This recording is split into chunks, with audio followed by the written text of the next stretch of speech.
As someone who lives with fatigue issues, a body familiar with discomfort, I find the evenings to be a loaded time. My ADHD medication has worn off. I have less responsibilities and routine to guide me, so it's just up to me to carry me through. Evenings are a temperature check on how I'm doing, feeling almost magical if I'm doing well, and like a psychological shit show if I'm not. Since getting some good rest in this mid-year uni break, my evenings have brought more pleasure than pain. In winter, an evening where I take my time and make it mine starts at 4 p.m, maybe after an hour-long nap. And what follows is hopefully 5 hours of nourishment, affection, grounding, and doing the things I enjoy.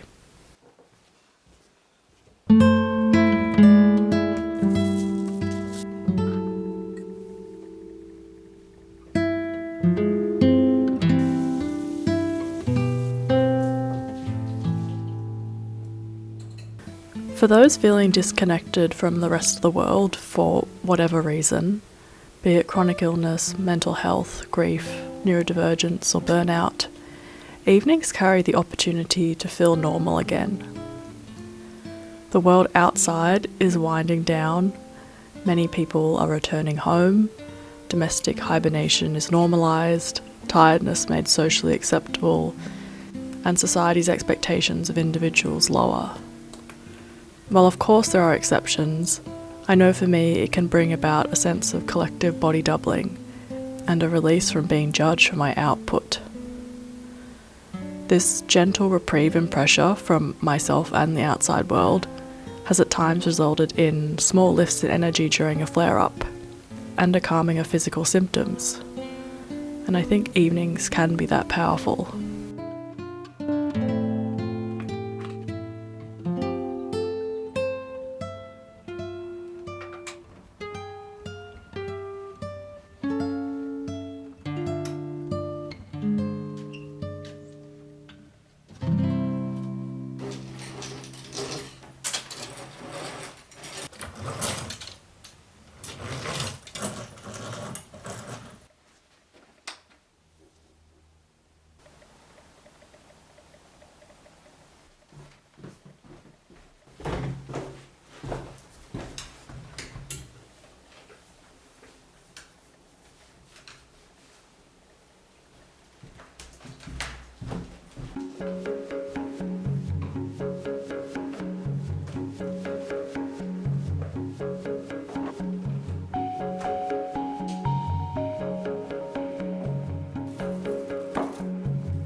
It can feel embarrassing to reveal that I find the optimal amount of time to allow oneself to prepare dinner to be 2 hours, or more, considering I prepped everything for today's dinner even earlier. But I don't want to come up with an idea and execute it from start to finish all in one go. I love to cook, but it's a huge job, and I respect that by breaking it up into as many steps as I want when I can.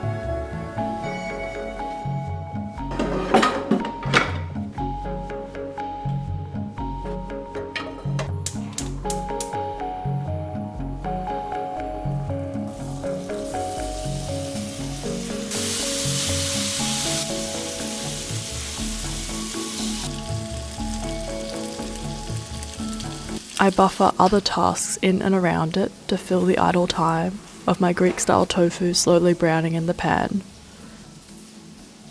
Evening chores of putting the house into sundown mode, feeding my dog, washing dishes, and having a shower do create more physical activity for me to execute all in one go. But once I start with the kitchen as my anchor, I'm often relieved that I have enough tasks to keep my fidgety body and wandering mind busy enough to make this period a completely analogue time of day. Giving my body a moment between cooking the food and eating it also does wonders for calming my digestion and allowing myself to enjoy the labour of what I've just made.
Over the summer just gone, I started doing Sudokus while cooking instead of scrolling to help with the social load of having family staying.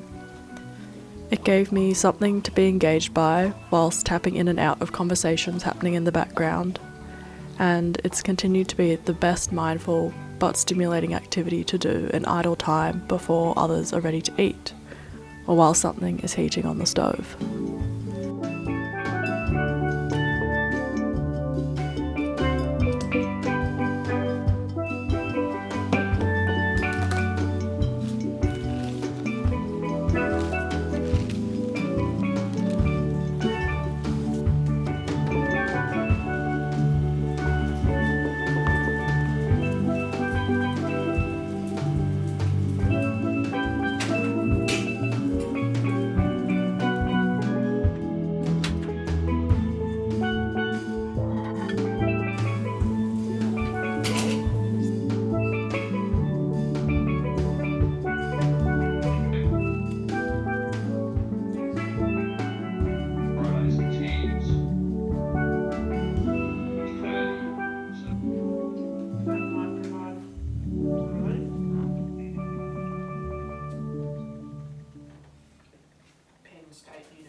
Another positive habit formed over the summer was playing a board game after dinner, especially a relatively independent one like bananagrams.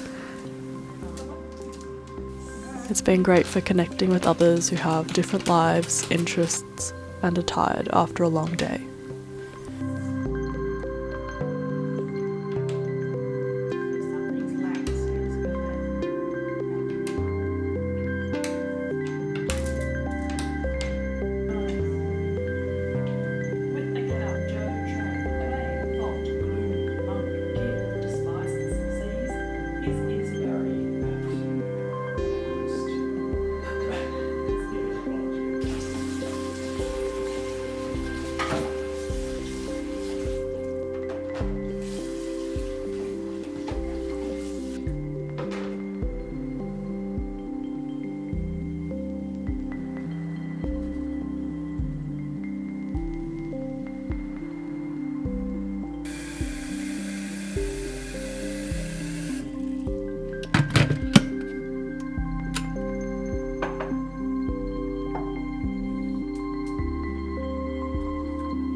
To have enough energy to do something else other than sit on the couch after dinner is a real treat these days.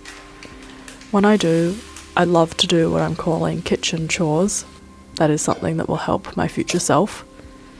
It might be demoulding and labelling frozen food, mixing the dry ingredients together for a baked good and recipe testing, composting the expired food in the fridge, or making some grains to freeze like I did tonight.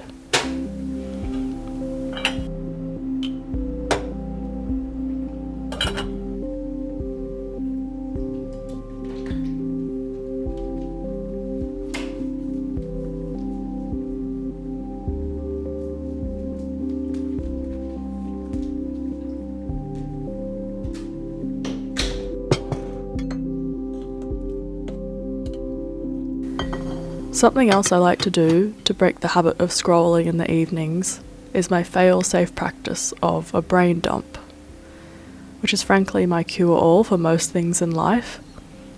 I write down everything I'm feeling in a dot point, low-stakes format, future things I need to do, creative ideas I have or want to execute, things I'm grateful for, and maybe sweet interactions from the day. It never fails to shift me into a calmer, more grounded version of myself, who can see the next steps they want to take instead of feeling overwhelmed by there being so much I want to do and never enough hours in the day to execute it all.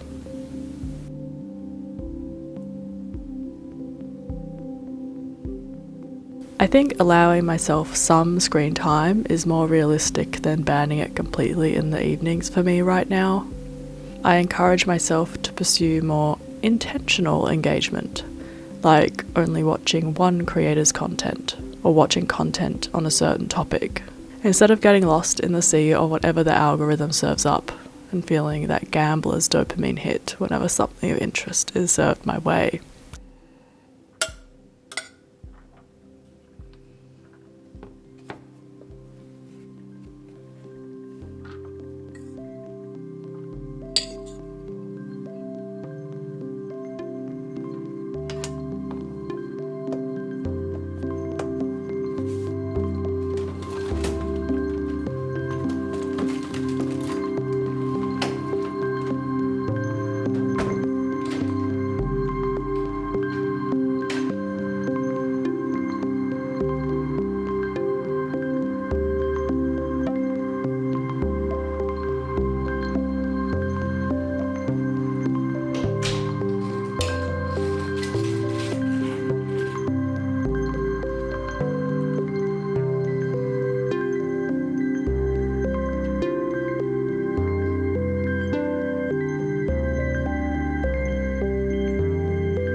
An evening like this ticks so many boxes of what I want a cozy winter evening to be. It aligns with my values by not letting screen time hijack all available idle time. I engage with things I like doing, but in realistic ways. I spent lots of time receiving and giving affection to my dog, and I used accommodations to move through non-negotiables with more ease and transition from one task to the next with less friction.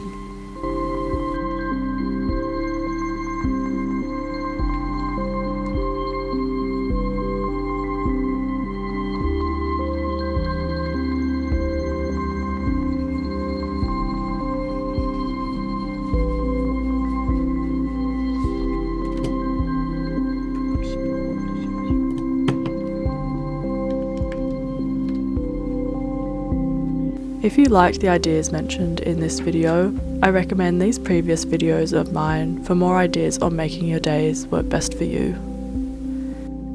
Thank you so much for watching, wishing you a gorgeous evening, and I'll see you very soon.